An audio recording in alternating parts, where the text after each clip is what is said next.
This is Dodging Death with Stephen Williams Jr. and Ryan Paton.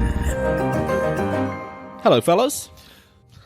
Oh, are you all right? Yeah, I was going to waiting for you to launch in. I thought you were going to head into it. I was going to say good evening, Stephen. I'll try it again. Hello, fellas. Good Hello, afternoon, Stephen. You go first. Okay, I'll go first. This has been an absolute shambles of a beginning. Should I lead here? Yeah, go on. I should probably, although Paul has just said good evening of all things, I don't know, to add a layer of like formality to the proceedings. We're meeting here at 12 o'clock, which is worth mentioning because I messaged the WhatsApp group to arrange a recording today, and I said, "Are you both okay to record at noon?" And then I thought, who since John Wayne has arranged a duel at noon? Not to be pedantic, but it's not it. It's unlike you to be pedantic, right? It's not actually John Wayne who's in high noon. Oh. It's Gary Cooper. Oh. Yeah, so a bit of trivia for you. Oh, well. I would never have picked up on that. Yeah, thanks, Paul. Yeah, I thought I wanted to mention that. Yeah, I'm sure you did. Yeah. Yeah, I say not to be pedantic, but it's exactly what I wanted to be. I wondered why your eyes lit up when I said John Wayne. I leant forward and everything. Another thing that your eyes lit up over is you walked into the booth today and there is like a whole job lot of Ferrero Rocher right in front. Excellent pronunciation there, by the way. Yeah, it was like a golden glimmer in the corner. It was amazing. Yeah, they give you a little hint for the teaser. No, they're not. For the teaser? What is that? This is a teaser I'm giving you currently. Like 4 minutes in, I don't think anything's gone to plan yet at all. The teaser to the teaser. Wow. There's some bold promotional work you're doing. I'll try it again. They are for the feature Okay. we have later. Yeah. Very excited. It is. Well, you really didn't sound it there. Yeah, it revolves around me and Ferrero Rocher. It does. That is exciting. Yeah. Am I not genuinely excited? Is it not transferring? Well, I mean, I would like more enthusiasm in the voice. You know, feel free to act if you need to, Ryan. Oh no. I don't think I'd be very convincing. Do you think you've got no acting abilities? No, I think it'd be quite obvious. I'd launch into it. It'd be very wooden. Were you ever? I genuinely don't know this. Were you ever like part of a school play or anything? Maybe like a You the Baby Jesus or something. I actually wasn't in Were you? in nativity? Yeah, in year 2. Okay. I played. How old are you in year 2? 7. 7. Okay. I played a very important role, who I'm sure you'll all be familiar with, in the nativity story of Camel Calypso. What? I also don't think you're 7 in year 2. So you are In year 2? Yeah. You leave year 6 when you're 10. Well, anyway. No, yeah, you're 6 going on 7. Okay, so you were Camel Calypso. And what did the role entail? I think at some point I helped transport Mary. Oh, I don't remember. No, I've completely forgotten the role. There was a song. Oh, did you sing a song? I didn't sing the song. No, there was a song about me. Oh, it was kind of just a repetitive chant of Camel Calypso. I'm sure this happened. I'm regaling a nightmare that I had when I was 7. A repressed memory. Yeah, a demonic chant about the camel. It seems like what they've done there is gone, oh, there's too many kids. We'll make up a thing. But then they've seen you. I got, oh, this is so good. It deserves its own song. It was the humpback. I don't even think it was a play. I just think it was Ryan turning up for football practice. Everyone calling him a camel. Yeah. Chanting it at me over and over again. Did you do a school play, Paul? I didn't. You didn't? Not that I can remember, no. I No. imagine if I did, I would have been like a tree. Or something like that. Even that might have been stretching it a bit. At least the camel moves. All right, Ryan. I don't know why. I'm bragging about Camel Calypso now. I don't quite know how that's happened. You also spit and stink, so... Are you talking about Ryan or the camel? I don't think I was part of any school productions, which is, unusual considering what I now do. Yeah. But I believe, though, I did sing a solo when I was... A solo? A solo. I sang Twinkle Twinkle Little Star on my own. So quite haunting, actually, huh? Well, brace yourself, because I'm going to recreate that performance this afternoon. But yeah, that was my only school play experience. Oh, yeah. Strange that it was a solo. That's quite an. It's like being thrown in the deep end. Isn't it? It is for someone who doesn't sing. Yeah. Yeah. I have heard you sing, I think, and it was terrible. Oh, I was in Benidorm. I remember at the time you two being very complimentary. Oh yeah, this is news to me. I had about 12 tequilas at the time. Yeah, I have been known to do my Tom Jones if I've had a few drinks. Yeah, but I believe it's not unusual. Exactly. Yeah. Yeah. Both me singing when I'm drunk and the song. I don't think I've seen any of you two on karaoke. Have you got like a karaoke song that you maybe do? I've never actually did karaoke. I've never done karaoke. You've never done it, Ryan? See, I always stumble over the did/done. I never know which one to go for. Really? Yeah, I know. I stumble. I feel like we could fix that over dinner. So yeah, you've never done karaoke, Ryan? No, I've never done karaoke. No, but what about like in the shower? Have you got like a go-to song that you do? No, I know. I mix up my music for the shower. I like to listen to new things. Okay. Mm-hmm. But how about you? I was really hoping that I'd have a song from you there. Well, I don't... Okay, and Paul? I've never done karaoke, no. But is there a song that you sing? No, not really, no. I've never been, when I said never been in a play, Yeah.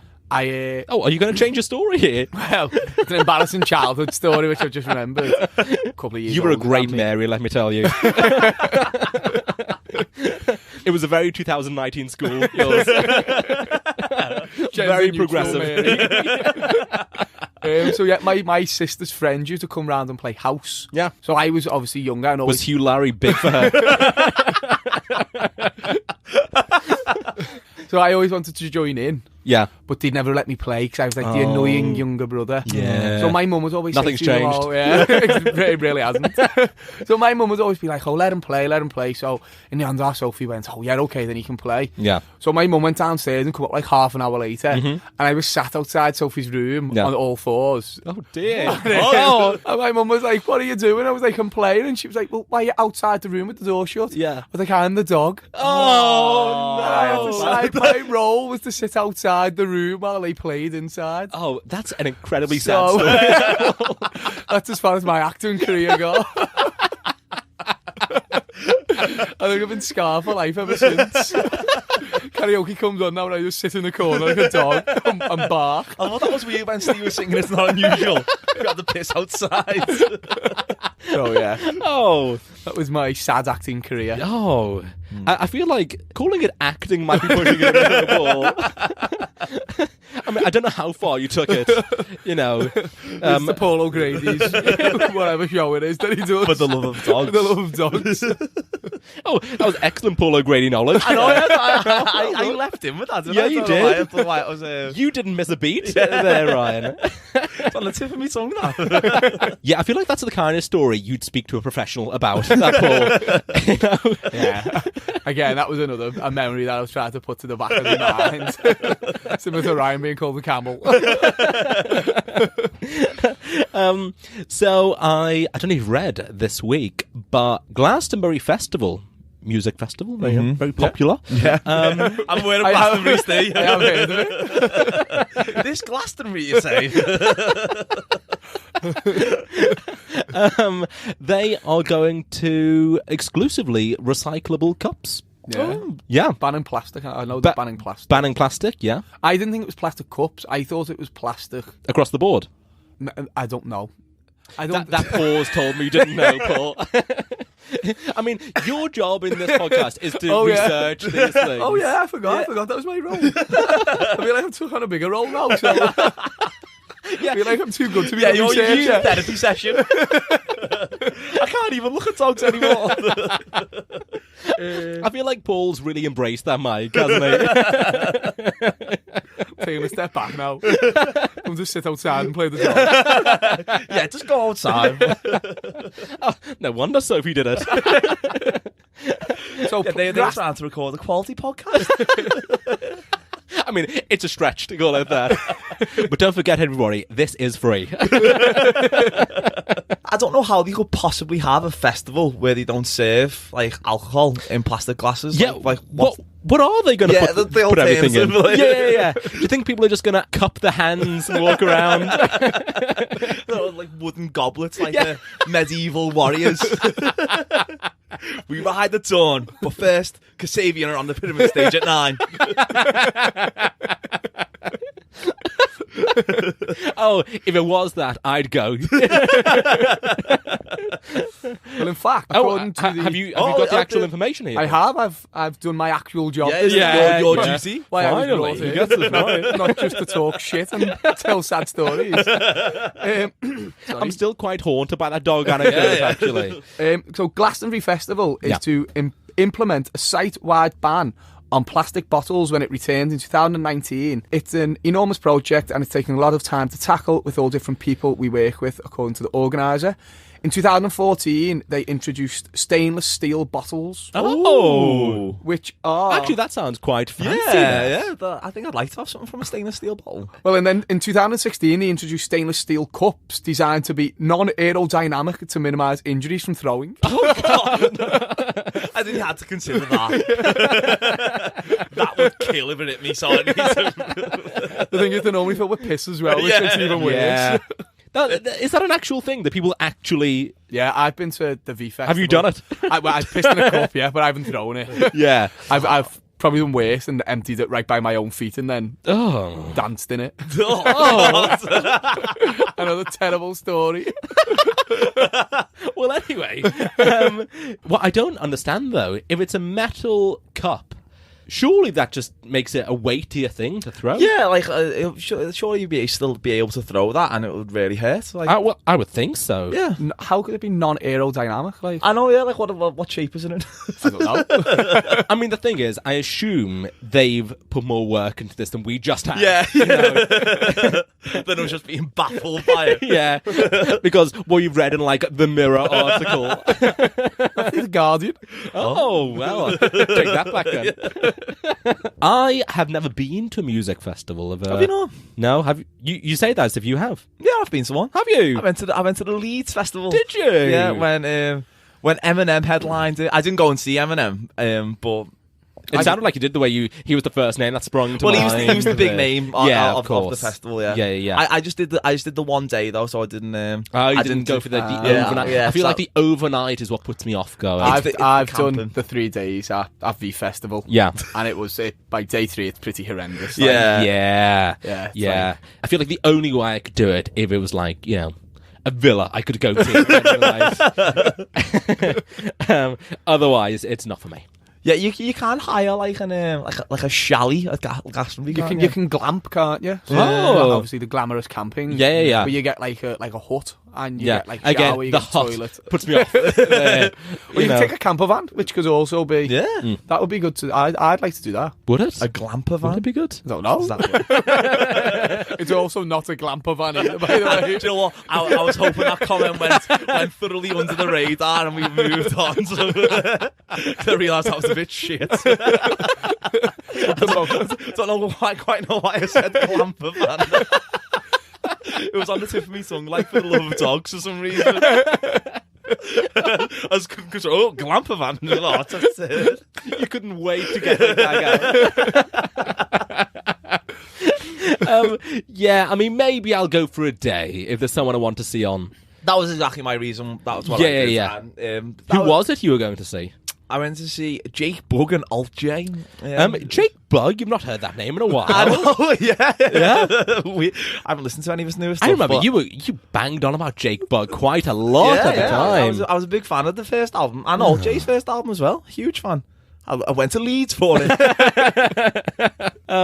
Yeah, no, all those dirty people. And Yeah, you would not be a fan. Oh, no. The one I went to in Leeds as well was like, I think it was like officially the muddiest festival of all Oh, time. Like, dear. there was it was like terrible rainfall, and it was just like a swamp. There wasn't like any grass anywhere. Oh, no. Yeah, it was. I had to buy a pair of wellies because I didn't take a pair of wellies and I'll own them. Oh, you bought them there? I bought them. I bet they charged a fortune there. No, it was like, 'cause I went on the Sunday. Yeah. And I bet most people have already got them at that point. So it's bargain bucket wellies. I'd seen that it was like officially the muddiest festival of all time. I think it was that anyway. That sounds a bit grand when I've just said that. I was supposed to go to Creamfields and that was called off because it was that muddy. So Maybe. Didn't you go to a festival, a beer festival this weekend? Yes. That you messaged the group and said it was like a total disaster. Yeah. But I don't know why. What happened? So this festival that I was going to. Yeah. I was so excited for it. Yeah. It was in Manchester, and the beer list had been released, and it was like all these breweries from America that have never poured. Yeah, in no, England. I'm sure they're wonderful. I know. Anyway, so No, and it was literally a big thing. So we were waking out. is this like a craft beer fans Christmas? Oh yeah, it was. It was amazing. Feel Like, free to use that as the headline. And so I woke up. We planned the day. It to would go to explain why Manchester. you turned up with the big white beard and the red suit. Sorry, carry on. Yeah, so we planned this whole day around this beer festival. So we're waking up at 6. 6 o'clock for beer. Yeah, to get an early train into This Manchester. really does sound more and more like fucking Christmas. Yeah. Yeah, so we get the early train into Manchester. the early sleigh to Manchester. You're never gonna finish this story. I know. No, I imagine all the men there have got red noses. So We woke 6 up at o'clock 6 the o'clock. alarm went. Yeah, Yeah. And it's this big day planned to get to Manchester early, go for a brunch, Yeah. and then go head towards the beer festival because it was starting at 11 in the morning, which is quite early. It's early for beer. It is. And so unbelievably excited. I happened to have left the Twitter feed of the brewery open. Yeah. On my phone the night before. Yeah.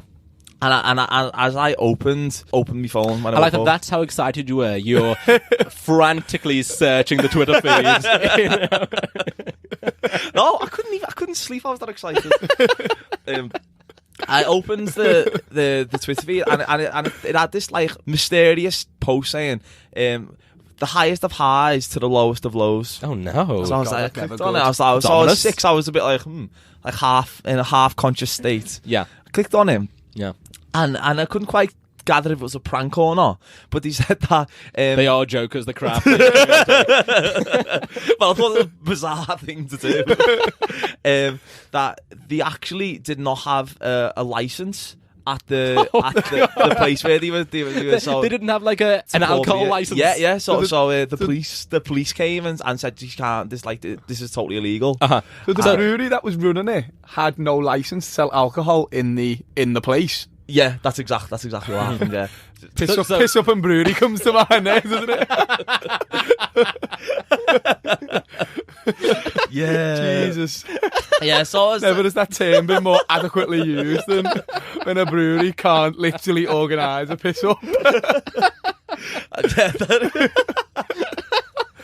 yeah. So I was couldn't believe it. And then but he said to keep I just want to, not hammer in the point. But the craft beer fucking convention here didn't get an alcohol license. Yes, that's correct. Yeah. Okay. So we had. Were they just like too pissed to organise it? Was that the issue? No, these days I think there was an issue between the way they organised it with the people who were running the events. Oh, like of that. course Yeah. there was. Yeah, Yeah, this is what they say. But it became like a really big thing. Yeah. So the mayor of Manchester got involved and everything. And Andy Burnham Yeah. said he'll see what he can do. No Nalky, that fella. Craft beer angel Andy Burnham got involved. The saviour of craft beer. Again, this is more like a Christmas. We reverted back to the nativity. 34th Yeah. Street. And Andy Burnham is a craft beer Jesus. If I could just say, the mayor of Manchester, in fact, may not be an alcoholic. But he is a craft beer Jesus. Yes, they got involved. So they were saying to keep posters. It's not they're gonna see what they can do. So they had all the beer. I imagine you're incredibly disappointed. Oh, I was so like heartbroken. Yeah, I was like kind of like You're playing like Enya in the background. in like a stunned silence, just like walking around, just like it was a post-apocalyptic world. But we decided. So, did you make the commute? Yeah, we decided we're just going to go anyway. Manchester's got loads of boss bars, so Yeah. it's we'd still have a good day. Okay. It'll be very sad. You could drown your sorrows. Exactly. In licensed pubs. Not quite as good beer though. And so we thought we were going to make the commute anyway. Yeah. They said to keep posters. Yeah. Andy Burnham was involved. So Oh, so we made this train. Got the train there. Yeah. We had breakfast Yeah. and then we still had no words. So we were thinking this is going to become like a fire festival of craft beer. It was just like it was this And was it you going, look, I will take one for the team if I need to suck a dick.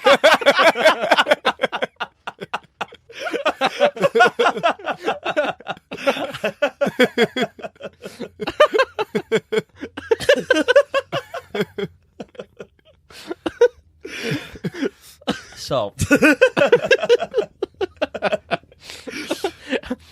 Feel free to get some water if you're too, Ryan. I shall. Yeah, so we made the train journey there. Yeah. We went for breakfast. Yeah. Still no news. Okay. Andy Burnham's on the case. Yeah. Sober. So he says.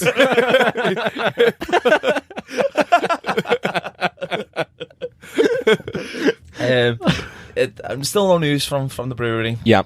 So we just we go to a few coffee places. Okay. And then we thought we were going to go to the place anyway.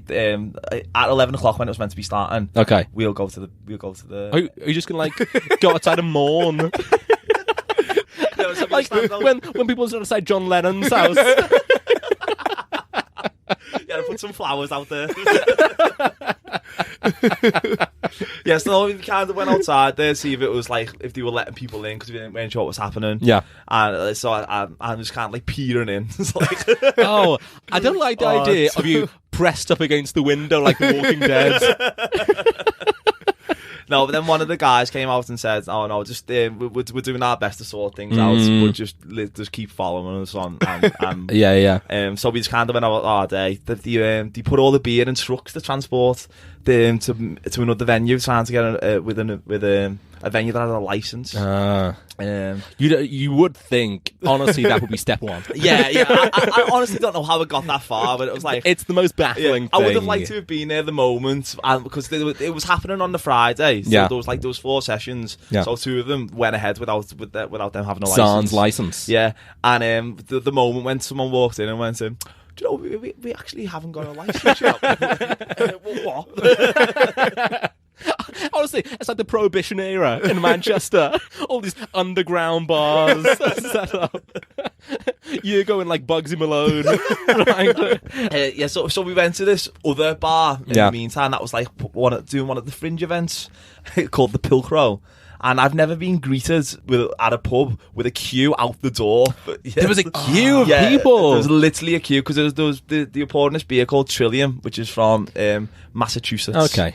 I know I can see your disinterested face there. There'll be people listening who are interested. No, in no, this. that's true. Yeah. So I feel like the Venn diagram of people who listen to this podcast and craft beer drinkers. I would imagine it's just 2 separate circles. No. I think it's just one circle. That's how intertwined they are. Absolutely. Yeah, not a chance. there's a complete overlap.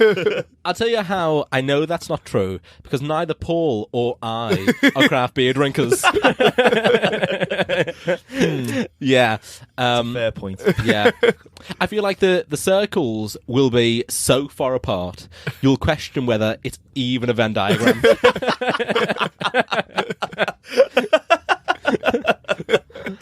there's drastically far apart circles. Any circle could be a part of a Venn diagram. Potentially. How do we know? God. I'd rather talk about craft beer.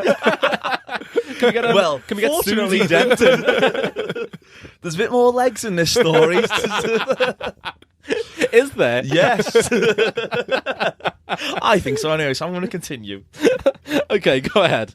So, there's a queue of people. Yeah. I would imagine, okay, we're talking an average age of 45, 50 maybe? Yes. Yeah? And you. No, craft beer's cool. I'm not going to make that the title of this episode. I much preferred this when it was a Christmas story, by the way. I feel like I could relate to it more. Yeah, we can. We can't really chip in with many things Yeah, here. this is now just the monologue, isn't it? Like craft beer odyssey. Did the three wise men turn up with some cause and bought us Heineken? And again, even in this story, I'm Camel Calypso.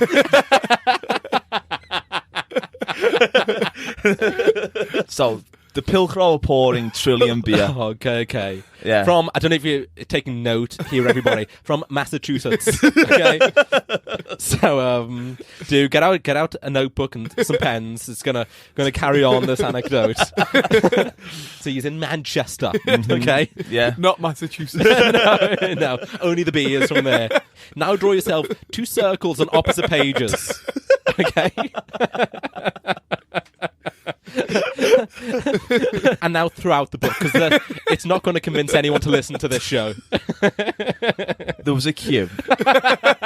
I joined the back of the queue. Okay. And it went down very slowly. Yeah. So I was in this queue. I initially thought it was a queue to get in the bar. But it wasn't. It was a queue for the bar. Because they were serving like one person. Aren't they one and the same? No, so I thought it was a queue to get in, but it was actually like a queue for the bar. So like Aren't they one and the same? No. So it was the bar. So did you go in and take your beer outside then? No. That's not the same thing. It's because you queue to get in. Yeah, but then you join another queue for the bar. Oh, okay. So the queue that snaked out the door led straight to the bar. Straight to being served. Yeah, because Okay. they were serving one beer at a time, and only one person could order one of these Trillium beers because it was so like rare. Okay. Again, you're sneering. This is a big thing. No, I'm sure it was. It's your Christmas. Yeah. So I was in this queue for 45 minutes. For one beer? Yeah. He was parched. But they labelled this as a tap takeover. Okay. So there was 14 taps at this place. Yeah. What would you describe as a takeover? Well, it really depends what you define as a takeover. Well, I think to take over something, it needs to be at least over 50%. I mean, I guess so. But yeah, I suppose when I was in Boston. Oh God! Another name drop. Dramatic pause. Boston. Yes. So when I was in Boston, Massachusetts, everybody, Where Trillium was from. really ties in well, this story. I might have mentioned on a previous podcast, actually, I went on a walking tour. And as part of that tour, they told us about the Boston Massacre. Mm-hmm. How many people do you think died in the Boston Massacre? 5. That's so many. So, that's not to take away from the tragedy of those 5 people. Rest in peace to everyone of them. Yeah, of course. Yeah. But I fear this place is going to be the same. Whether it's like, oh, we are taking over. Yeah. And how many did they have? 14 taps. Yep. 2 of them were from this brewery. And as I was in the queue, Yeah. the 45-minute queue, one of them went. So I only got to have the other one. So it was being operated by a 17-year-old, so she had to stop as well. 18. Drinking, look. Okay, so you went all the way to Manchester for one beer. Yes, it was fantastic. Well, you of course you're going to say one that. beer while you was there. no, well, No, he had one like premium beer, and then the rest was like Beck's. You know? Could have got in the Black Horse. yeah. no, Yeah. but Andy Burnham stepped in. Oh. So the story's not finished. Oh, Really? for the love of God. It's not finished. So as we were waiting, as we were sampling this premium, You don't know this is like the podcast we're recording here. Oh, what's this in my hand? We get a notification. It's from the brewery. Thank God. What would we have done otherwise? I know. They just say everybody go home now. We fucked up. So they transported the beers in trucks ready to transport to a new venue. Yeah. They then found out from the council that they had like an emergency, they got a leeway or something. Okay. The beer got transported back into the original venue. Oh. It starts at 3. Yeah. And then it's a happy ending. So Oh, I still no, got it's to go. I'm delighted both that you got the beer and that the story is over. I was gonna say, it's a happy ending for you, not for the listener who just spent 25 minutes listening to that. I think they'll be overjoyed. I'd like to apologise.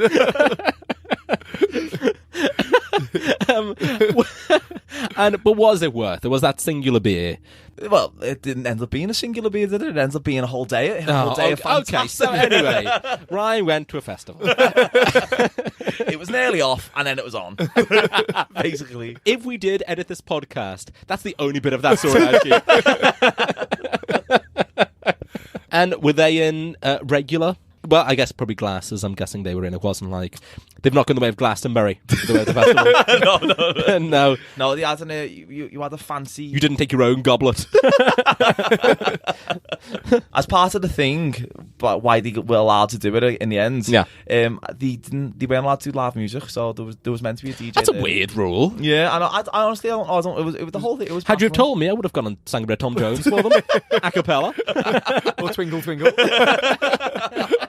While Paul's outside barking. Yeah, so now that me and Paul are craft beer drinkers, I do drink a lot of coffee, and we are this Saturday actually. Oh yeah, going on the Lakes coffee trip. on the Lakes trip. Yes. Coffee crawl. Yeah. Oh yes, yeah. Lovely, Paul. Yeah, the alliteration again getting an ooh. So I'm somewhat pretentious about the coffee I drink. Mm-hmm. Yeah. And most things, but yeah, I like to know the origin of the bean. Mm-hmm. So I'm a real snob with it. However, on Twitter this week, I don't know why I said Twitter. It was on Facebook. I don't use Twitter. Yeah, there was a dramatic pause as well. Yeah, there was. On Facebook this week, I saw that Pret. You know, the chain of Pret-a-Manger. Pret-a-Manger, yeah. Yeah. You both looked at me blankly there, so I thought I should give you some detail. Anyway, Anyway, he just wanted to say Pret-a-Manger. There was no blank look from me and Paul. You wanted to embellish the pronunciation of Manger. I did. I regretted shortening it. I was like, okay, here we go. I was scrolling through my Facebook feed, and someone had put that Pret are giving away free iced coffees until noon that day. Well, they said 12, but I'm just continuing with, It's going to become a thing now, isn't it? Yeah. So I thought, even though I'd never ordinarily go to Pret, I'm not going to turn down a free iced coffee. I'm a man who can afford an iced coffee, but I love a deal. So I went down. It was about, it's a 3-minute walk from the house. I thought, I'll make that journey. I mean, I wouldn't go all the way to Manchester for a failed festival, but it was fine in the end. Andy Burnham. so I got to Pret. And I walk in, but there's no signage or anything, like, giving any indication there's going to be a free coffee. Oh, have you got to... Well, you got to ask for free coffee? Yeah. So I thought, I don't just want to go over, excuse me, can I have the free coffee, please? Very bold method of the Yeah. Walk over to him with a cap. You spelled out. So what I did, I walked up to like the board. Picture the scene, hands on hips. I'm perusing the board, knowing full well I'm going to order a nice coffee. I don't think you'd have been convincing. Just hamming this up a little bit. He brings theatre to the customer side of the... So I'm like scanning the board, as if I'm really trying to select what I'm going to get. And I approach the barista. I go, I'll go for an iced coffee, please. But then I thought, oh, she might be wise to, oh, look what he's clearly just done here. This whole thing is a game. So I panicked a bit and I quickly scanned the pastry kind of desk and went, and a Victoria sponge, please. I mean, the most disappointing of cakes. Yeah, if you're going to go for a pastry, like... Yeah, but I was just so panicked at the situation. I went, oh, just that one. I'm probably the only person who's ever ordered it. Yeah, it's actually just for show.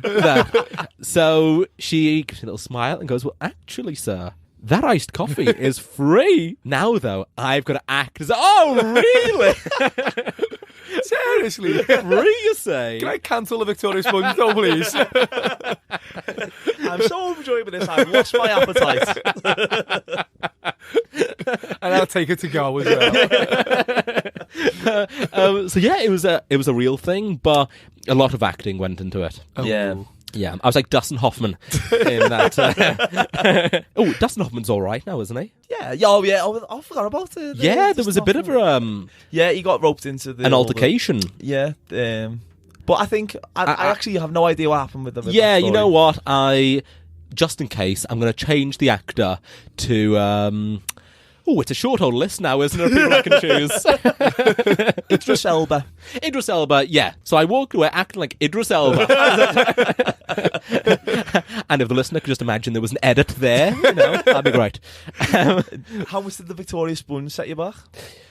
Well, I think it was a bit of a premium. I think it's like £3.20 or something for a very small slither of Victoria Sponge. So you pay £3.20 for a Victoria Sponge. Could you not have just gone and got a coffee for somewhere else that you preferred? I could have got for less than £3. A great coffee. You could have got a really good one. You could have got some single origin stuff. Yeah, I could have. Yeah. And chatted about where they source the beans. Rwanda, you say? Oh.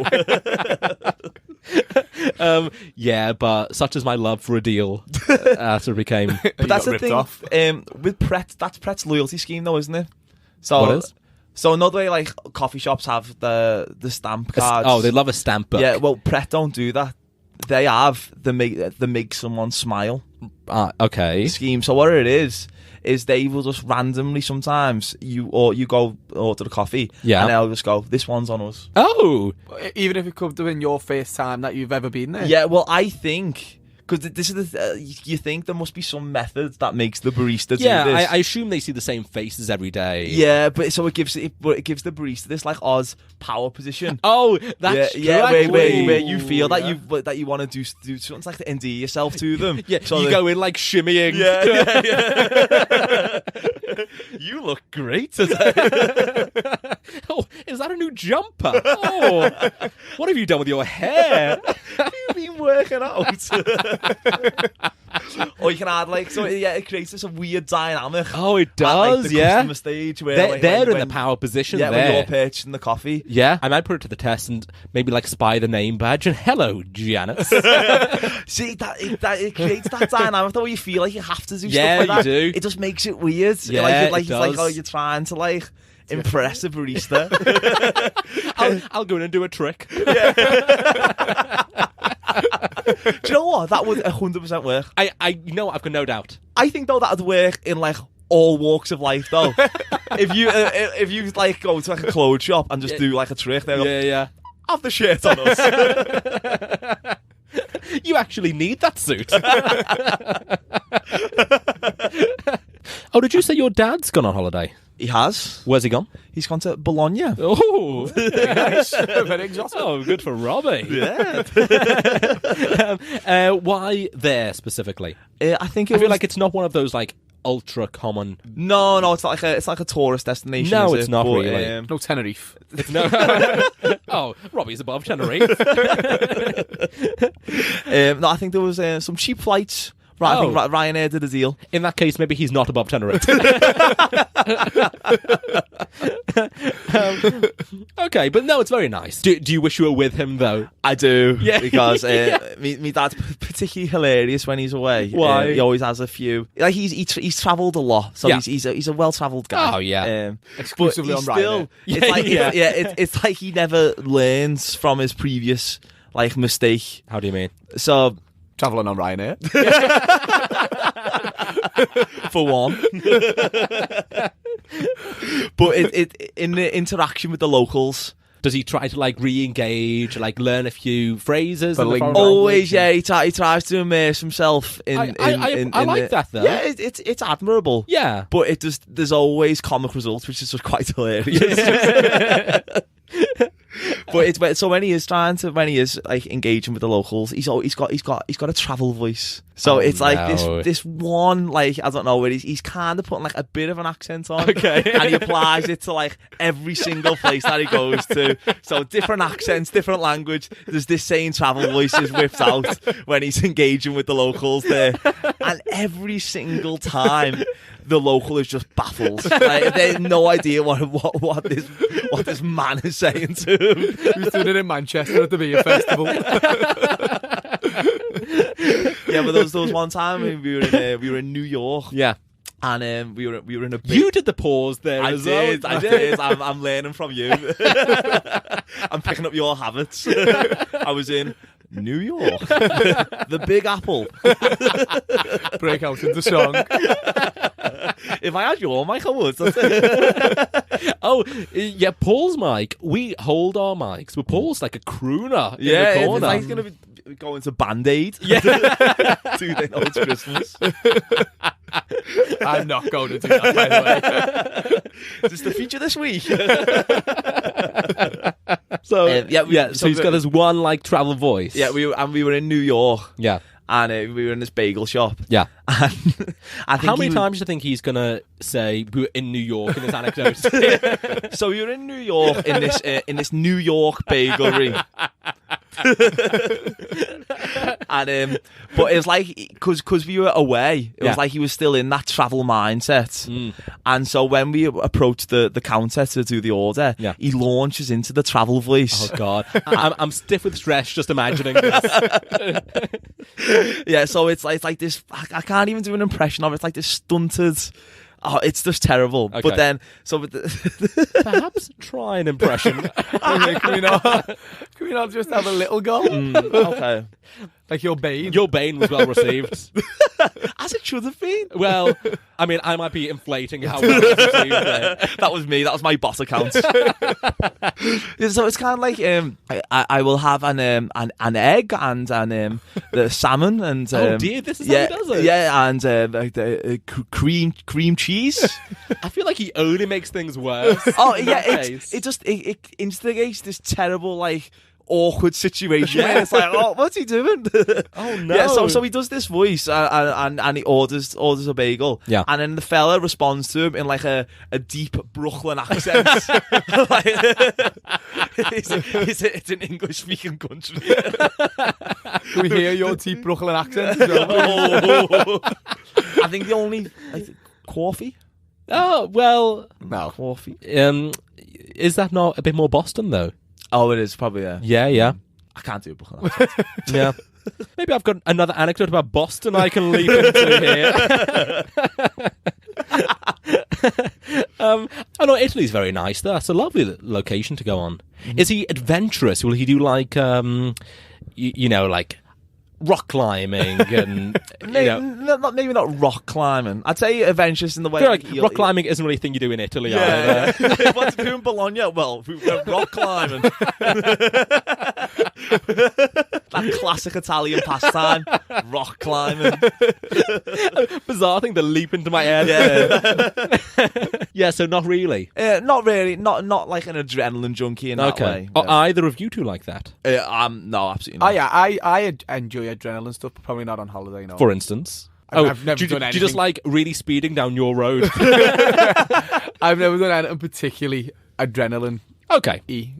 Adrenaline. Adrenaline. We'll go with this. I'm also not really into it, but on a recent trip to the Caribbean, I was kind of, I don't want to say hoodwinked, but I was somewhat talked into. I'm excited the story that you were hoodwinked in the Caribbean. This could be absolutely anything. No. I'm braced to listen to this. I imagine it's going to be like to play a game of cricket or something. Not Let me tell you, my heart was adventurous. racing. No, so I was just like talked into going jet skiing. Oh. Which, Oh yeah, I wouldn't have you down as a jet skier. no, well, I wasn't until then. So it was maybe like, let's say 8 jet skis. And it was me and somebody else, and we shared one, and we were going to, like, you know, flip halfway through. Mm-hmm. So I've never been on one of these things before. He had, and was a bit too quick for my liking. So I'm on the back of this jet ski, like, gripping onto a bit of rope, honestly, for dear life, thinking I was going to die in this jet ski. It was terrifying. And when we got to a stop, the, like, instructor said, "Oh, do you want to, like, come to the front now and you can drive?" I was like, "No, absolutely not. I'm not going near this death machine." I feel like you'd be the most cautious jet skier ever. Yeah. I'm about to turn right. Look on your side. Is anybody? Check your blind spots. But on one of the stops, there was a lady there who made this big hoo-ha that she'd lost. I do love the hoo-ha. Anyone's making a hoo-ha. It's such a good phrase. She'd lost one of her eye contacts. No, contact lens had flown out, and she made this huge deal of it. I guess because now she can only see out of one eye as she's going, so it might be justified. Yeah, I feel that's a justified hoo-ha. As someone who doesn't need them, I don't know. I mean, she wasn't facing the rest of the group as she said this. Anyway, so we like carry on for maybe another 20 minutes, and we stop again. About 20 minutes later, we all stop again. We huddle, we regroup, and just the instructor's chatting. This woman goes, "Oh, hold on, that's my contact," and she points at somebody else's jet ski. No. It had flown out of her eye and stuck to that person's jet ski. The most incredible thing I've ever seen. Oh, that is absolutely amazing. It's amazing. That is unbelievable. So she reached over, grabbed the contact, popped it back in her eye again. Yeah. But then, yet another hoo-ha, because all the salty water. Did her eye immediately go dead red? Oh God. Yeah. I feel once you've found your contact lens, like, on a jet ski, You can't leave it. Yeah, you have to, like, put it in with, like, gusto, don't you? It's like, you can't just say, "Oh, I'm going to pop this back in the pot." It's like, "Oh, and now I can see again." Yeah, most incredible thing I've ever seen. Oh, that is everybody else in the group though was like, "Oh, okay," just like so blasé about Oh, it. that's ridiculous. Yeah. You can't be blasé about that. No, it was really amazing. Another thing happened on that same Caribbean cruise, actually. So again, I'd been talked into going snorkeling. Oh. Yeah. Hoodwinked into adrenaline activities. Weirdest holiday, eh? For you, it's not a weird holiday. Yeah. So there was maybe 12 of us all going snorkeling. And I'm a pretty good swimmer, and so was this other guy. So we were like, we don't need the armband, the flotation. Oh no, I insisted on those. Yeah, we're like, we don't need like the flotation stuff. Just give us the flippers, snorkel, and off we'll go. You know. Mm-hmm. So we did. We like went off. Very, very nice. We're going around. Anyway, I like break away from him at one point, and I'm just looking at him. I followed a turtle, if you want to know. So I'm like chasing this, and I look over at him, and he's like wafting one of his flippers in the air. Oh, yeah, and I think, oh, he's dropped his other one, and I just carry on. Yeah, come on, Robbie, fucking hell. So I carry on looking. Maybe like a minute or two later, I look back up, and he's still flipping. I'm like, oh God, something must be wrong here. Oh yeah, that's a cry for help, isn't it? Well, It's a warning sign. That's the international sign. Yeah. I Snorkel flipper wave, yeah. Can't believe you didn't know. Yeah. Did your instructor not tell you that? So I was like, oh God, I should go. So I like swim over to him, and he'd been stung by a jellyfish. Ooh. Portuguese man of war. All over himself. That's the type of jellyfish. That's the type of, yeah. I thought you were calling him a Portuguese man of war. That's an odd bit of info he's just thrown in there. Robbie, a Portuguese man of war. A veteran. What? Lost his leg in Lisbon. So, yeah, really badly stung. So I like grab him and swim him back to the boat now. And he's in real excruciating pain. It's horrible to see. He's like, his back is on the boat, and the guide used a flipper to like scrape out, because the jellyfish like little hooks into you. It's horrible. Oh my God. Yeah. So all 12 of us now have realised this is like a commotion. We all come back on and are like, look, we are going to have to piss on him here. All 12 of you at the same time. one person would suffice. Yeah, he's getting completely drowned. I don't think it needs all of you. I am a Portuguese man of war. This is the worst thing I've ever experienced. So, yeah, we're gonna have to, because of like the It's to do with acid, isn't it? Or... Yeah. Unfortunately, this snorkeling tour we were on had also been giving us all free rum punch throughout. So it was a real mess, you know. The colour of this is horrific. Anyway, so we all like go our separate ways and like all like, you know, wee into a cup and then go over to Robbie and like very like, sorry Robbie, and like pour it over him. Just threw it in his face. Yeah. Sorry. Oh, I missed. Do you know what? Knowing when you're saying it, I never thought that you would just wee in a cup and then pour it on. I thought you would... like you just wee. Oh, just whip it out. Yeah. Yeah, that's what I fully expect. That's what I would have done. Like, Yeah. I would never have thought of a cup. You the left at it. It's much more effective. Yeah. Just out of the penis. Yeah, well, I guess it depends how good your aim is. No, it was actually the guide who gave us the cup, so I assume it's happened before. Yeah, that's probably a common thing. Yeah. So anyway, we get back to the ship, and like the medical team on the ship like care for him. I did a bit of Googling. Apparently, weighing on a jellyfish sting does sweet fuck all. It's a myth. It's a myth. It literally does nothing. And poor Robbie had 12 people have a go at him. It's completely shell shocked. I was snorkeling, Robbie. I don't want to talk about it.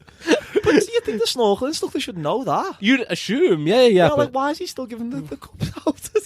Well, Maybe he's just into it. He's a dirty bastard. everybody gather. Hey, Ricky Martin. That time again. Anyway, we should go into the feature, I think. I'm excited. I'm excited about it this week. I can't believe the whole episode's taking place with a box of Ferrero Rocher in front of us, and none of us. Well, I mean, you've not made eye contact with either me or Paul for this whole episode.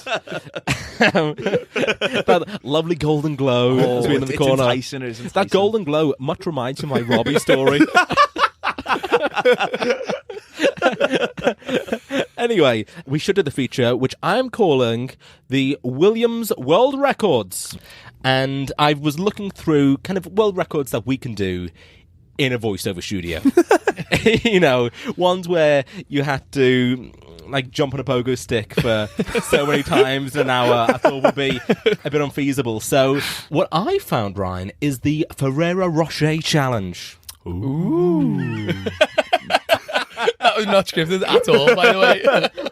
Yeah, that was genuine. That genuinely wasn't planned, and I loved it. Okay, so I bought some Ferrero Rochers today. £7. It's cost this feature £7. It's an expensive sweet. It is, and also I'll tell you this: I feel like if it wasn't in that gold wrapper, Oh, it's purely in the presentation. Oh. That's why they charge a premium price. yeah, it really is. Without that gold wrapper, you go, this just looks awful. Is it praline? Well, I was going to say hazelnut. it's definitely hazelnut. I think it's hazelnut and praline. Oh, what a I've combination! never tried one. You've never tried one? No, I don't like nuts. Oh. So. Have you ever tried a nut? Move on. I thought it was also weird. It seems very seasonal for Ferrero Rocher. Yeah, yeah. You know, it is like exclusively Christmas, but Yeah, it's weird having them in spring. yeah. It's a weird time to pick to do the Ferrero Rocher It's also challenge. weird to call this spring. March. Yeah, but it just, I feel like we don't really use those terms here. The seasons. Well, That's what you call summer. oh, okay, now that I've said that aloud, I feel like that would really ridiculous. Yeah. Um, Autumn, winter, spring, summer. Oh, God, I guess so. We use those terms. I don't think we're quite in spring yet, though, are we? No, it's not Because we had a hot Yeah. week. I think it is the spring solstice on the 21st of March. Some interesting content. This is Right, fellas, we're going to move this along. So, the Ferrero Rocher challenge. In front of you, there are 10 Ferrero Rocher. Now, the reason for this, Ryan, is the challenge is this. You have to eat 9 Ferrero Rocher in a minute to match the current world record. 10 will beat it. That seems like a low number. Seems like a low number. Yeah. Well, there are a few rules. Okay. I'm braced for the rules. So, I agree, when I first read it, 9 didn't seem like a huge amount. Yeah, I was expecting, I don't know, 50. 50? Yeah. It's a world record. This is like, out of 7 billion people, this is the best one. Like that You know, it's got to be a when it ludicrous describes it number. like that, Yeah, actually. 7 billion. Yeah. And 9 is the best. No one's got into double digits. Well, it could happen right now. Well, I hope so. Well, you say that. You do have 50 to beat now, so... Oh yeah, I've set the bar very high, haven't I? But there are a few rules. So, rule number 1, they are currently wrapped. You can't unwrap them until we start the minute. Oh, that changes things. It does change things. Yeah. So, they're in the lovely gold foil. Yeah, that makes it much harder. Yes. See, I was just thinking, popping the Ferrero Rocher in your mouth. Oh, and it's no. Yeah. No. But I'm going to give you a second rule now. When you unwrap, you have to swallow that one whole before you move on to the next one. See, this is Yeah, changing. it This gets is harder. changing It things. does get harder. Yeah. But you do have the option. You can unwrap them all at once, or you can unwrap one, eat it, and as you're eating it, unwrap the next. Oh, I think I'm going to go for the second approach. You do? Yeah. My finger dexterity is not great. So I think I wouldn't want to spend the whole minute opening Ferrero Rochers. I at least want to have one. The most shambolic Ferrero Rocher challenge ever. Set yourself 50 and add half. I opened 3. Okay, I think that was it for the rules. Paul, was there anything else you can remember? Nope, not that I can think of. No, I think that was it. I'm going to take your mic, producer Paul, so you can film this. This is also going to go, Ryan, whether you do it or not, on our social media. So, at Dodging Death Podcast on... That was a good look to the camera there. It was a good look at the camera, but then Paul shook his head to say he is not recording. We can re-say it. Ah, okay. The same intense stare at the camera, though, yeah. It's got to be that dramatic look. You know, it's times like this I wish we edited the podcast. But nevertheless, are you ready, Paul? I've just got the thumbs up from Paul, so I'll say it again. I can see him in the peripheral vision, actually. We've also given you a hands-free mic, which is the one Paul normally uses. So he's got both hands. Yeah. Because this, I'm going to look at the camera again. Brace yourself. This is going to go, Ryan, on at Dodging Death Podcast on Instagram. And they'll see how you get on either way. Okay. I'm going to use my phone to make this fair. Yeah. Let me bring up the timer. I do feel like the mic Stopwatch. is blocking my access to the Ferrero Rocher. He's getting his excuses in early doors here. Okay, Ryan, are you ready? I am. The Ferrero Rocher challenge starts now. He is frantically unwrapping. That's one. He is swallowing. Remember, Ryan, you cannot go for the second without swallowing the first. Okay, he's continuing to chew. Okay, empty. There was a really horrific open mouth given to me there. Keep chewing. 25 seconds. Okay. Third one is going in at 30 seconds, which leads me to believe the 50 is not going to be met. Okay, here we go. That was number 4 going in at 43 seconds. You can do this, Ryan. Number 5. Empty. 5 is gone in, everybody. Chew quicker. You may do it. Okay. And stop. That's 1 minute and 1 second. What have we just put in the 6th one? Mm-hmm. The 6th one, unfortunately, the world record has not been beaten. Aw. I feel like you put me off. You're making me laugh. Okay, I'm going to let you just finish off with that 6th one. It's gone. It's gone. Yeah. So, according to the rules, when the minutes hit, you have to have an empty mouth. So we can't say that was 6. Yes. So 5 for a Rocher in a minute. How do you feel? Feel free to tell the camera how you feel here. A bit disappointed. Disappointed. Sad. Sad. I had such high hopes.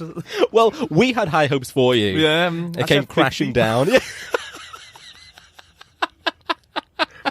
It was. I was expecting it though to make for it to make your mouth drier. Yeah. Like that was going to be another reason why it's hard. Yeah. It doesn't. No? Yeah, it's actually fine eating them. Like it's just a. It's the purely- speed. It's because it's in the wrapper. Okay, I feel like you should have some water now because bits of almond are just flying everywhere as you talk. That's one of the hazards of the Ferrero Rocher challenge. I'll tell you what the great shame about this feature is, though. Because you didn't beat the world record, I can't help but think it's a bit anticlimactic. Yeah. You know? Yeah, we just got to move on now. Haven't Yeah, we do. Yeah. You know, I've installed this booth with confetti cannons. And, Yeah. Oh. Yeah. There's a fantastic piece of footage, though, where you can actually see the almond flying across the room. So the Hawaii camera has worked. We can put that in slow motion. Can we not? Okay. How did you feel about Williams World Records? I was a fan of the feature. Yeah. I got to have a lot of Ferrero Rocher. Yeah, you did, at my expense. Yeah. Yeah. Which I'm sure made them just even tastier. To do a craft beer one day. Yeah. Oh, yeah. Yeah. Well, we shan't be doing that, but I feel like we could probably do Williams World Records in addition to another feature. Mm-hmm. So maybe over the course of doing the show, you could beat one eventually. Yeah. Yeah? I'm confident I will. Yeah, but you're also confident you'd eat 50 for a Rocher. I expect I will beat one at some point. We'll find out. That was Williams World Records. I really enjoyed that. It was it was fun. I'm disappointed. It's ended on a bit of a sad note. Well, it is sad. Not quite as sad as Paul's anecdotes. But still pretty sad. I have a Just Giving page going, by the way. If anybody wants to donate to it. At Paul the dog. That's also his Insta handle, if anybody's interested. Yes, so again, if you would like to see video footage of Ryan failing miserably at the world records. Miserably is harsh. It is if the world record was 50. Yeah. You got a tenth set of it. my targets high. Yeah. I mean, the reason I say miserably, I'm still offended by what you said about my singing earlier. So, yes, so go to Dodging Death Podcast on Instagram. Mm-hmm. Also, people have been using the email address. I should really start forwarding you these emails, Ryan. Yeah, I'm completely unaware of this. Yeah, so do continue to get in touch with feature ideas or questions or whatever. It's hi, we decided on, hi at dodgingdeathpodcast.com. I think that is it. Is there any final words, fellas? No. I'm not back next week, am I? Oh, you're not here next week. Next I've week been we have replaced. That sounds harsh. It does You'll sound all harsh. be glad to know. You're irreplaceable, Paul. Irreplaceable, although we have found someone. True, yeah. Yes, we have Josh coming next week.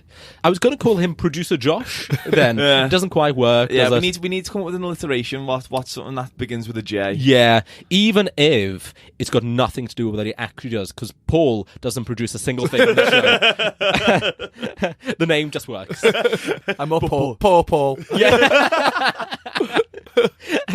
Yes. So I think that's it. I will see you next Monday. I will see you next Monday, Ryan. Yeah, and I feel like the end of this podcast always goes on and on, doesn't it? Yeah, it's a long farewell. It's like a family party. I reckon the people who do listen switched off about 2.5 minutes ago. I reckon they switched off a Ryan's beer anecdote earlier. No, that was great. Yeah, solid gold there. So I can't believe this is getting negative feedback. Yeah. We'd appreciate more negative feedback at hi@Dodging Death Podcast. But if you enjoyed the story. Oh, yeah, but also, although we say what we wouldn't appreciate negative feedback, we want lovely 5-star reviews on iTunes. Just so you know, we are still trying to end the show. So people look and say, it's 5 minutes left. We are going for dinner as well after this. Yeah, we are. And I am starving. Yes, so before we go, do leave us a 5-star rating and a review on iTunes. Just search for Dodging Death.